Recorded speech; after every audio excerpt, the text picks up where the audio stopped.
My name is Joe Bisaccia, and I spent the last semester of college working as a reporter for Cronkite Newswatch. Here are a couple clips from some live shots and some packages that I thought worked out the best throughout the course of the semester. I'm currently applying for a full-time position as a full-time reporter or producer. Thanks. The shade house is clad in this fiber cementitious material, helping shade it from the heat. Helmets aren't the only things on fire here as the Sun Devils get ready for their biggest game of the season against the Notre Dame Fighting Irish. That's absolutely right, Marcus. It was quite the morning. Students sifted through over 6,000 pounds of trash, and to their surprise, they found that most people are doing a fairly good job at recycling. Now, this is part of a new initiative between ASU, SRP, and the city of Phoenix to find out where SRP is succeeding and where they can improve. Now, the ultimate goal of the day is to show the people of Phoenix just how much they're wasting and not recycling. Turn to China in the future and hope Senator McCain will join him on his next trip. Live in Phoenix, Joe Bisaccia, Cronkite News. Here within the Arizona State Republican Party, the race for the primary is already on between Wendy Rogers and Andrew Walter. With a looming showdown over the Affordable Care Act and debt ceiling, most Americans are frustrated with the lack of progress on Capitol Hill. Back here in Phoenix, Republican primary candidates in District 9 are taking a different approach to this political stalemate. Now, I was told one of the biggest surprises is how much food is being wasted, and much of this food could easily be composted, which would save local landfills a lot of time and space. Live in Phoenix, Joe Bisaccia, Cronkite News. This is a very competitive district and almost split evenly. Cronkite News reached out to Wendy Rogers' campaign office, and we weren't able to talk to her by today. Arizona's primary takes place Tuesday, August 26th of 2014. I'm Joe Bisaccia, Cronkite News.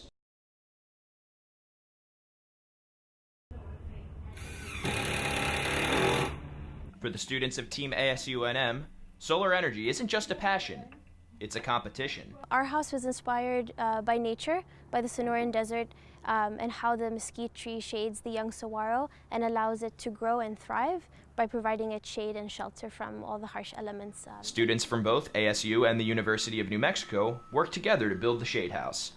This house is completely solar powered and will compete against other houses from across the country in the U.S. Department of Energy's annual Solar Decathlon.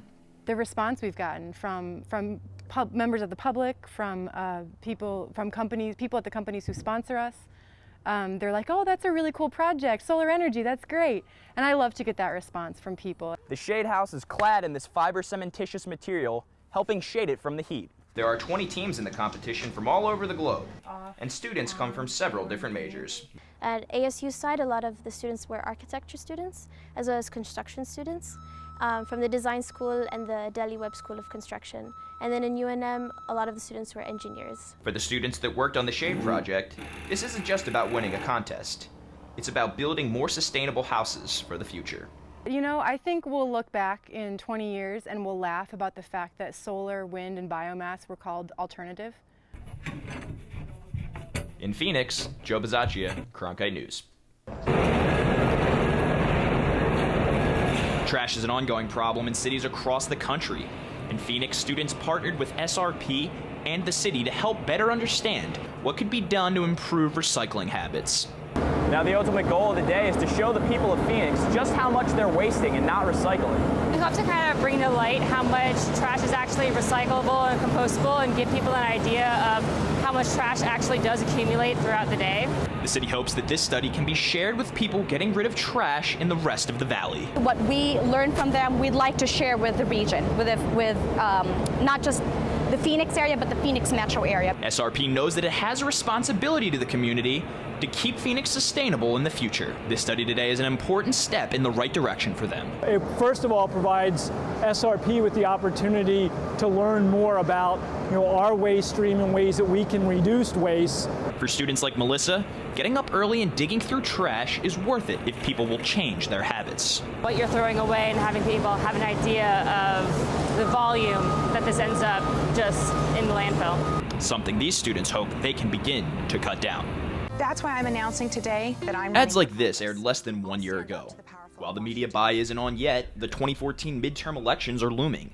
Republican candidates are already making their pitch to voters, but the Arizona Democratic Party remains optimistic that Congresswoman Kyrsten Sinema will win re-election. So I think it's going to be a really tough primary on their side, but frankly, they're going to be running essentially to figure out who loses to Kyrsten Sinema. Republicans are trying to stay ahead of the curve and believe they hold an advantage in that they aren't simultaneously holding a seat and running a campaign. Sure that we put heat on Congresswoman Sinema, making sure that we've done research to know her votes. Now here within the Arizona State Republican Party, the race for the primary is already on between Wendy Rogers and Andrew Walter. For former Sun Devil and NFL quarterback Andrew Walter, running for office is all about giving back to the community. And so I just want to serve my country and my community for a period and then come back to my community. This will always be home. Congresswoman Sinema hopes her connections will propel her to a second term in Congress. So over my years as a social worker and my time in the Arizona State Legislature, I placed a premium on forming relationships with people. Walter believes reaching independent voters is the key to winning the primary and unseating Congresswoman Sinema. Engagement, engaging people in the community who traditionally haven't thought of themselves as Republicans. It might be early, but both Republicans and Democrats are already working hard to get to Capitol Hill. China is a massive global economy, and Phoenix is one of the top 10 fastest growing economies in the U.S. Mayor Stanton thinks these two economies can help each other. Allowed us a unique opportunity to let people be more aware of what's going on here in Phoenix, a fast-growing city with a increasingly diverse economy. These pictures from his China trip show the mayor with the president of the Greater Phoenix Economic Council, a group that has already had success connecting these diverse economies. Dial is a legacy corporation in our community. It's built a brand new many millions of dollars of infrastructure along the Scottsdale-Phoenix border. And the conversation with the leadership occurred in Dalian, China. This is just one example of how working with China benefits Phoenix. We got to talk about our competitiveness here, our unique partnership and incentive opportunities to attract foreign companies. But the mayor knows in order for any of these partnerships to occur, the U.S. Senate must first confirm the bilateral trade agreement with China. Business leaders back in Phoenix are looking for help from Senator McCain on that end. Senator McCain would be a very big ally to the mayor and to the region in establishing good relations with China. The hope is that one day, the streets of China will be filled with goods from Phoenix.